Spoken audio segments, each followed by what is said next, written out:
परम सत्कार योग गुरु प्यारी सात संगत जी, राधा स्वामी जी।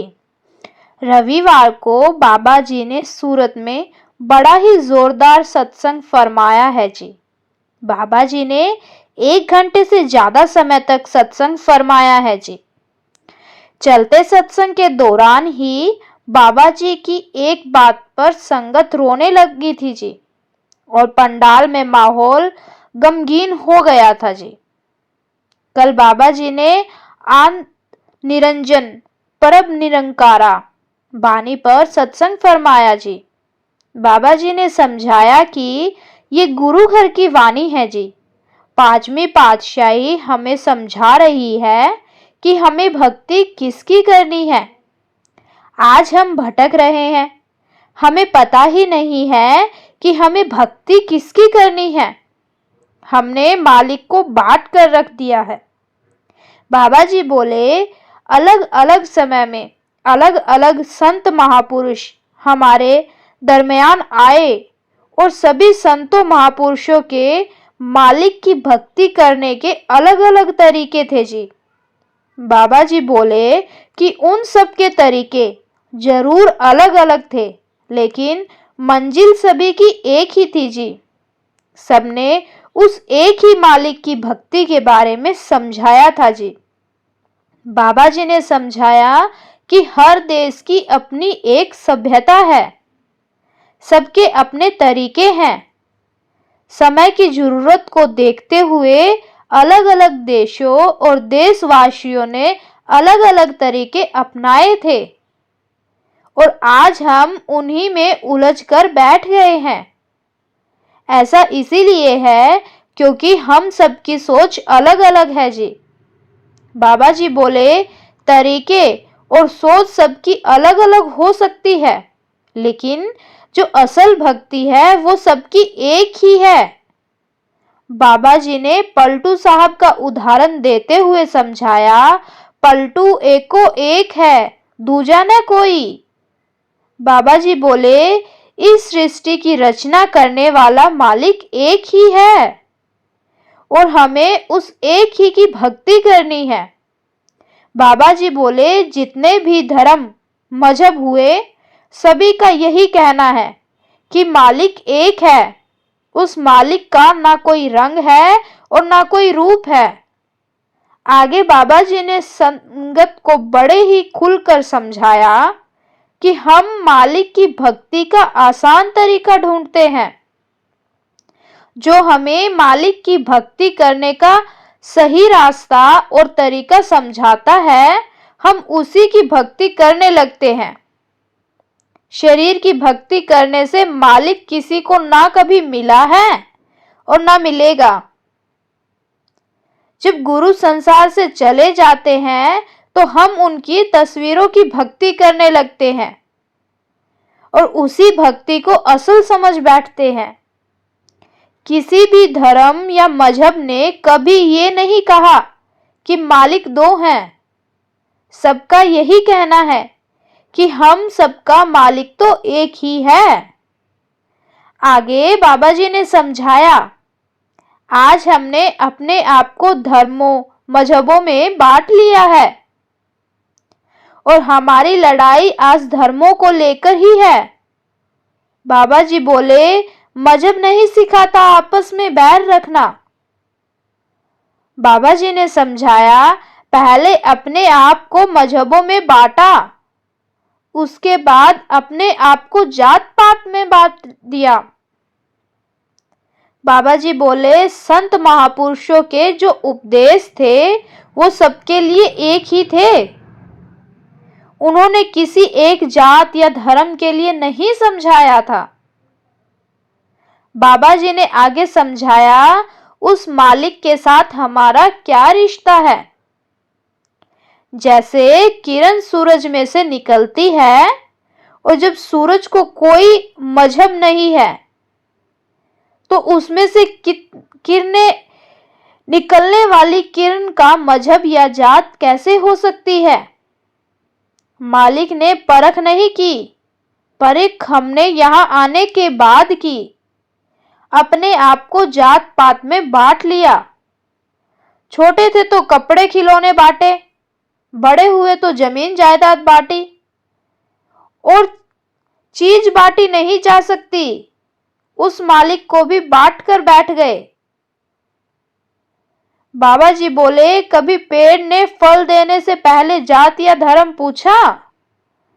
या कभी सूरज ने किरण देने से पहले हमसे हमारी जात या मजहब पूछा? बाबा जी बोले, मालिक ने कभी कोई परख नहीं की, लेकिन हम सबने अपने स्वार्थ के लिए परख करनी शुरू कर दी। आगे बाबा जी ने समझाया कि संसार में बहुत सारे ऐसे देश भी हैं जिन्हें मालिक की कोई खबर नहीं। हम तो बड़े ही भागों वाले हैं जो मालिक ने हम पर इतनी बख्शिश कर रखी है। बाबा जी बोले, आज ये इंसानी जामा हमें पता नहीं कितने लाख सालों के बाद मिला है और हम इसको व्यर्थ करने में लगे हुए हैं। कोई हमें काम दे दे तो हम उस काम को बड़ी जिम्मेदारी से निभाते हैं, लेकिन मालिक ने हमें जिस काम के लिए यहाँ भेजा है उस जिम्मेदारी को हम भूल कर बैठ गए हैं। हमारे पास हर काम के लिए टाइम है, लेकिन जिस मालिक ने सब कुछ दिया है उसको भुलाए बैठे हैं। बाबा जी बोले, हमें तो अपने आप को मालिक के हवाले करना है और फरियाद करनी है कि हे मालिक, हमें बख्श दे।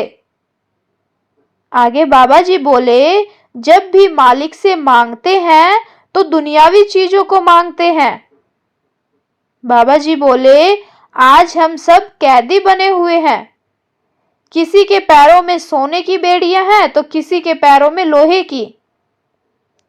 दोनों ही सूरत में हम है तो कैदी ही। आगे बाबा जी ने भक्ति के बारे में समझाया कि मन में सवाल आया, घर में एक जीव भक्ति में लगा हुआ है, उसकी भक्ति के चलते हमारा भी पार उतारा हो जाएगा। बाबा जी बोले, कोई आपके हिस्से की रोटी खाए तो उससे आपकी भूख नहीं मिटने वाली।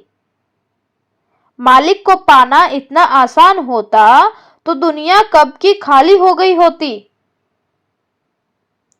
बाबा जी ने समझाया, नाम की कमाई ही वो कमाई है जो ना कोई हमसे ले सकता है और ना कोई हमें दे सकता है।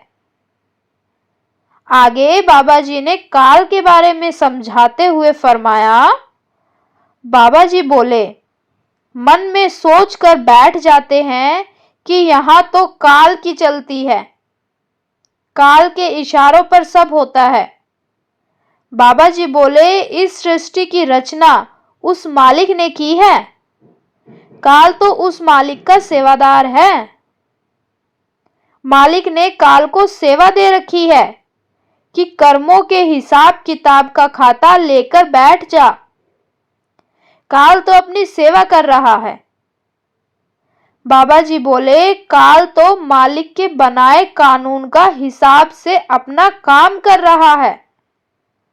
मालिक का तो बड़ा अच्छा एक कानून है, जैसी करनी वैसी भरनी। बाबा जी ने समझाया कि हम जैसा करेंगे वैसा ही फल काल हमें देता है।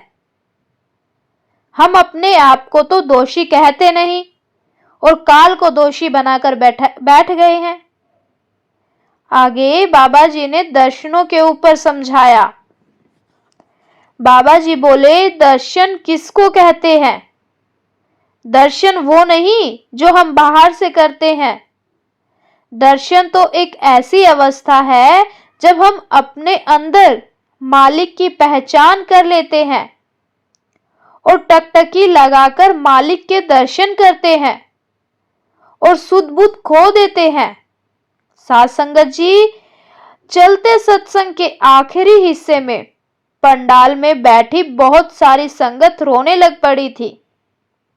उस समय बाबा जी ने हीर रांझा का उदाहरण देते हुए समझाया था। बाबा जी बोले, बुल्ले शाह ने कहा है, रांझा रांझा कर दी मैं, आपे रांझा होई। सदोनी मैनू दीदो रांझा, हीर ना आखो कोई। बाबा जी बोले, ये वो अवस्था है जब सेवक एक अवस्था में पहुंच जाता है तो वो यही कहता है कि मुझे कोई हीर ना कोई कहो, मुझे रांझा पुकारो, क्योंकि अब मैं रांझा बन गई हूं। इस बात पर संगत पंडाल में रोने लगी थी। आखिर में बाबा जी ने समझाया, जब यहां से जाएंगे तो वहां ना कोई जात पूछेगा ना कोई धर्म, वहां बस हमारे कर्म और मालिक की भक्ति का हिसाब देखा जाएगा। बाबा जी बोले, जदो अमला उते होना गे निबड़े, खाड़िया रेन गिरा जाता। साथ संगत जी, अभी वीडियो में बने रहिए। अब मैं आपको बताती हूँ कि एक जत्थेदार ने आखिर ऐसा कौन सा गुनाह कर दिया था कि बाबा जी को बहुत ज्यादा सख्त होना पड़ गया था। और इस बात से हमें भी सीख लेनी चाहिए कि हम जीवन में ऐसी गलती कभी ना करें, भले ही हम परमार्थ में हैं या नहीं। ये गलती हमें किसी भी सूरत में नहीं करनी है। आइए अब मैं आपको बताती हूँ उस जत्थेदार के बारे में पूरी बात। इस बात को आखिर तक जरूर सुनना जी, तभी आप जान पाओगे कि ऐसा करने वाले के साथ मालिक क्या करता है।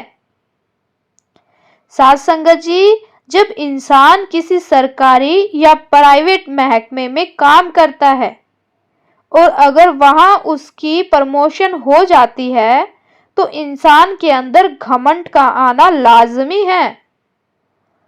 बहुत कम ऐसे लोग होते हैं जो एक बड़े ओहदे को हासिल कर लेने के बाद भी घमंड नहीं करते। बड़ा ओहदा मिलते ही इंसान के हाव भाव बदल जाते हैं और इंसान खुद को भगवान से कम नहीं मानता। लेकिन जब हम परमार्थ में जाते हैं और वहां हमारी सेवा को देखते हुए डेरे की मैनेजमेंट अगर हमारी तरक्की कर देती है तो हमें जरा भी घमंड नहीं करना चाहिए। बाबा जी के हजारों बार समझाने के बाद भी कुछ लोग ऐसे मिल जाते हैं जिन्हें बाबा जी की सीख से कोई लेना देना नहीं होता। और ऐसे सेवादारों को जब सेंटर और डेरे की तरफ से एक बड़ी जिम्मेदारी दी जाती है तो वो अपनी जिम्मेदारी की परवाह ना किए बिना ऐसे लोगों में ना जाने कहां से घमंड आ जाता है। एक सेवादार जिसको आगे चलकर जत्थेदार बना दिया गया था और जत्थेदार बनते ही इस सेवादार के हाव भाव बदल गए थे। अपने जत्थे में सेवा कर रहे सेवादारों के साथ ये ऐसे बात करता था जैसे ये उनका मालिक हो और वो सब इसके नौकर। इसकी इन्हीं हरकतों के चलते बहुत सारे सेवादार उनके जत्थे में सेवा पर जाने से ही मना कर देते थे, क्योंकि ये किसी से भी सीधे मुंह बात नहीं किया करता था। जत्थेदार बनने के बाद ये खुद को न जाने क्या समझने लगा था। इस सेवादार के जत्थे में एक बार एक आर्थिक रूप से कमजोर एक सेवादार शामिल हो गया और उस दिन इस सेवादार ने अपने जत्थे को लेकर हिसार के पास सिकंदरपुर जाना था। जत्थेदार लगभग सभी सेवादारों से ढंग से बात नहीं करता था और अपना एटीट्यूड दिखाता था और इस गरीब सेवादार के साथ भी सिकंदरपुर जाते समय चलती बस में जत्थेदार ने ठीक ढंग से ना कुछ समझाया और ना ढंग से बात की। ये भाई जो कुछ भी जत्थेदार से पूछता, जत्थेदार बदतमीजी से और एटीट्यूड से जवाब देता। पहली बार वो गरीब भाई कहीं पर सेवा पर जा रहा था और पहले ही दिन जत्थेदार का ऐसा रूप देखकर उसका सेवा पर जाने से मन टूट गया। लेकिन अब कर भी क्या सकता था? बस तो सिकंदरपुर पहुंचने वाली थी और वहां 4 दिन की सेवा होनी थी। जत्थेदार ऐसा बर्ताव इसीलिए करता था क्योंकि उसको ये घमंड था कि उसके बिना डेरे में सेवा हो ही नहीं सकती। उसकी काबिलियत के चलते ही उसको जत्थेदार बनाया गया है और अगर वो जत्थे को लेकर सेवा पर ना गया तो डेरे में काम हो ही नहीं पाएगा। अब कुछ घंटे के बाद बस सिकंदरपुर पहुंच गई और सारे सेवादारों ने वहां चाय नाश्ता किया और उसके बाद जत्थेदार ने सबको सेवा समझा दी। सब अपनी अपनी सेवा में लग गए। उस गरीब सेवादार भाई को जत्थेदार ने कोई सेवा नहीं दी। तो सेवादार ने पूछा कि भाई जी, मैं यहाँ कौन सी सेवा करूं? तो जत्थेदार ने बड़ी ही बदतमीजी के साथ जवाब दिया, तुझे ठीक लगे वो कर ले। तो उस भाई ने वहां पौधों की सेवा करनी शुरू कर दी और गलती से उस भाई से एक पौधा खराब हो गया।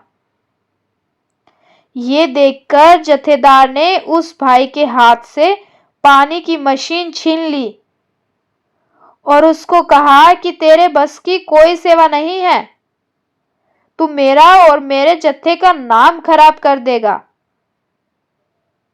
तू जा वहां बर्तन धो ले। बर्तन गिर भी गए तो कम से कम टूटेंगे तो नहीं। सेवादार भाई मायूस होकर लंगर घर में बर्तन धोने लगा।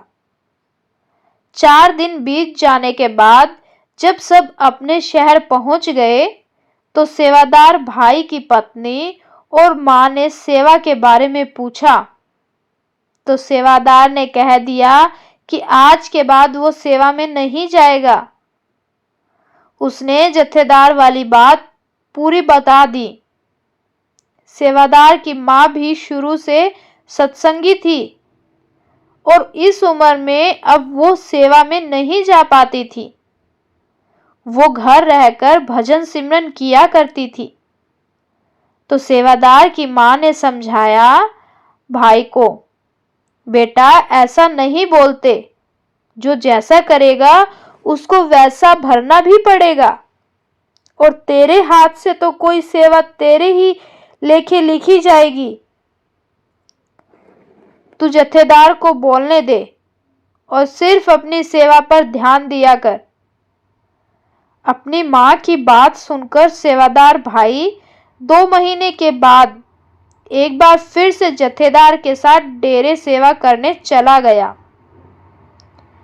जत्थेदार का घमंड वैसा का वैसा ही था, लेकिन इस बार सेवादार भाई ने अपनी सेवा पर ध्यान दिया और इस सेवा के बाद सेवादार भाई बहुत बार और भी जत्थे के साथ सेवा में गया।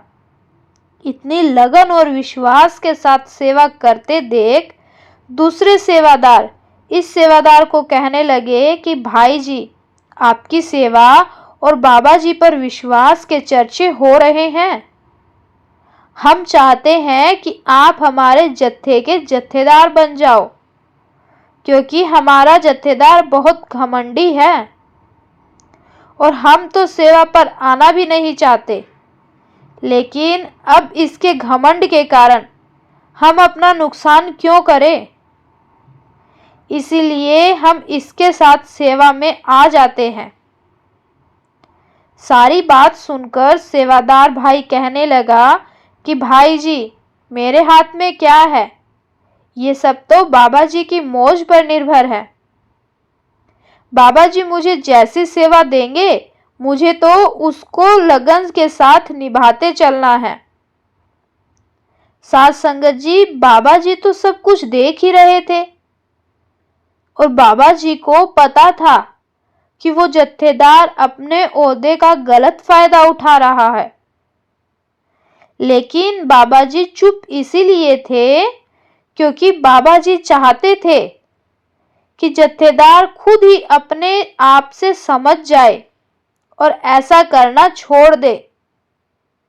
लेकिन जब हद पार हो गई तो मालिक ने जत्थेदार को ऐसे दिन दिखाने शुरू कर दिए कि जत्थेदार के पास रोने के अलावा कुछ ना बचा था।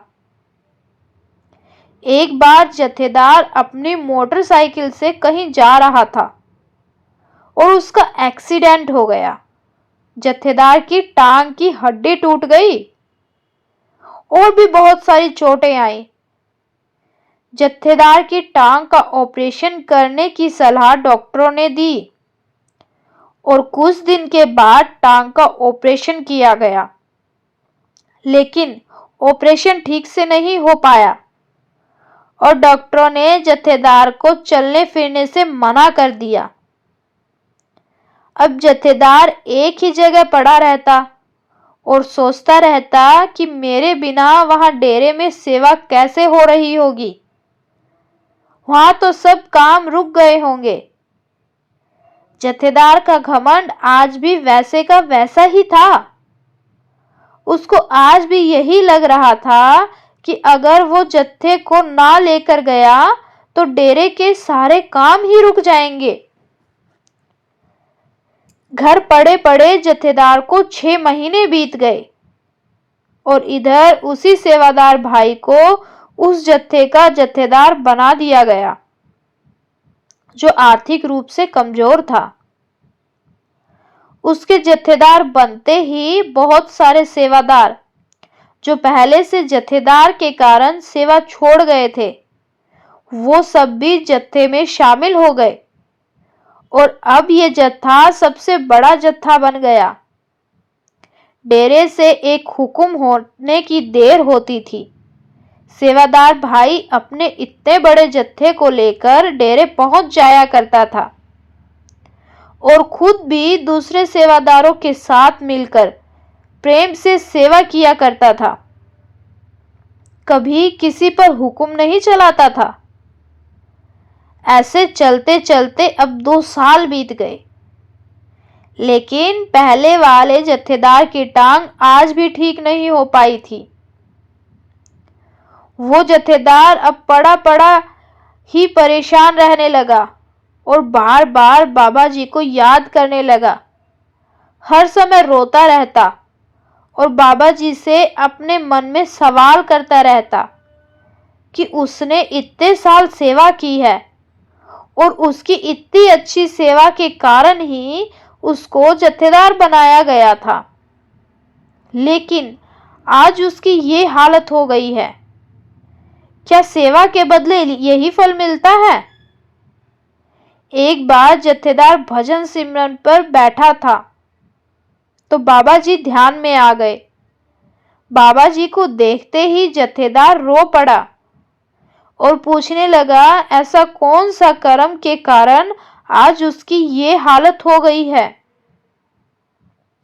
तो बाबा जी ने बताया कि बेटा, जिस कर्म के कारण तुझे ये सब भोगना पड़ रहा है वो बहुत पुराने कर्म नहीं हैं, अभी कुछ साल पहले के हैं। तू याद कर, तेरी वजह से कितने सेवादारों ने सेवा पर आना छोड़ दिया था और क्योंकि उनको सेवा पर ना जाने के कारण मजबूर कर दिया था, तो मालिक ने उनके कर्मों का बोझ भी तेरे ऊपर लाद दिया और सभी सेवादारों से तू बदतमीजी से बात करता था और घमंड करता था। मालिक ने तुझे तेरे उसी कर्मों की ऐसी सजा दी है कि तू अब जत्था संभालने तो क्या, सेवा करने के लायक भी नहीं रहा। दूसरे सेवादारों को परेशान करने का मतलब है उनके कर्मों को अपने ऊपर लेना। आगे बाबा जी ने कहा कि बेटा, मालिक के घर सेवा किसी के ना जाने से कभी नहीं रुकती। मालिक के घर सेवा आज भी वैसी ही चल रही है जैसे उस समय चलती थी जब तू जत्थेदार था, लेकिन तू आज तक यही सोचता आ रहा था कि तेरे बिना वहां सब काम कैसे हो रहे होंगे।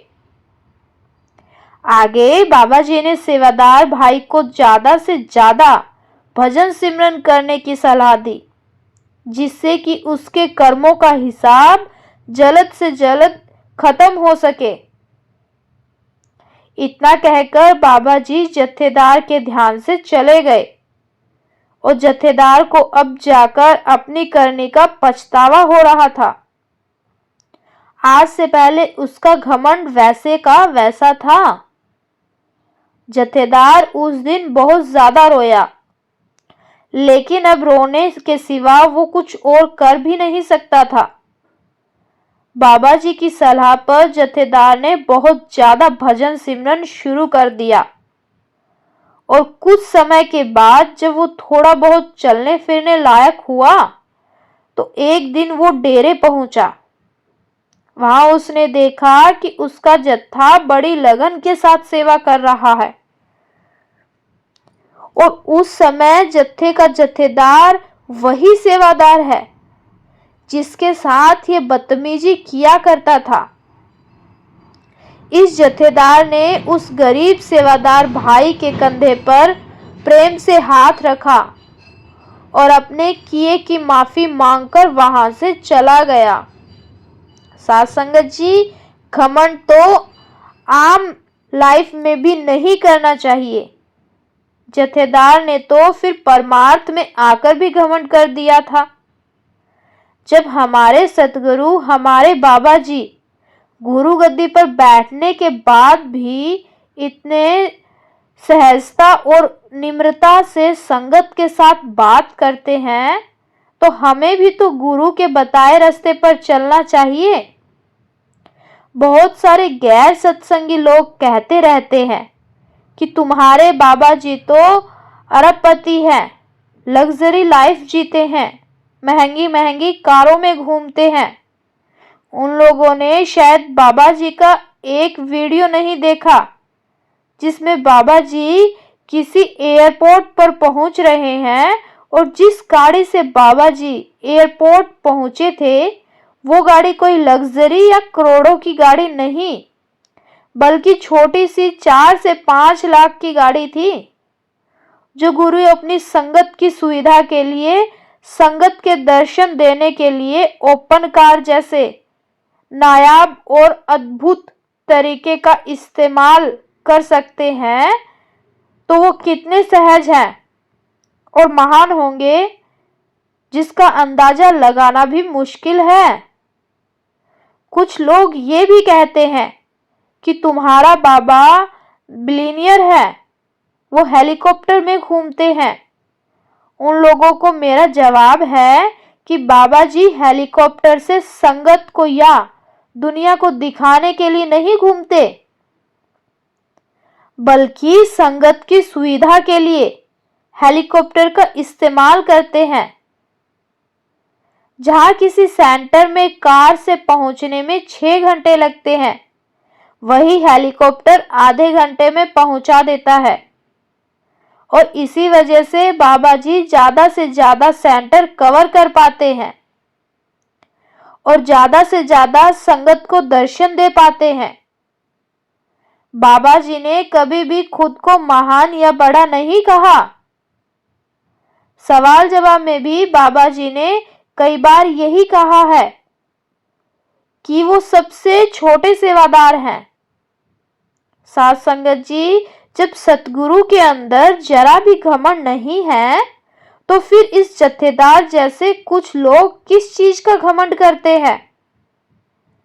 सेवादारों को तो बड़ी निम्रता और सहजता से पेश आना चाहिए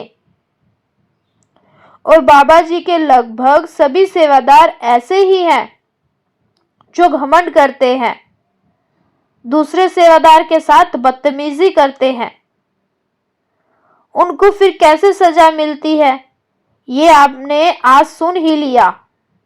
साथ संगत जी, इसी के साथ मैं आपसे विदा लेती हूँ।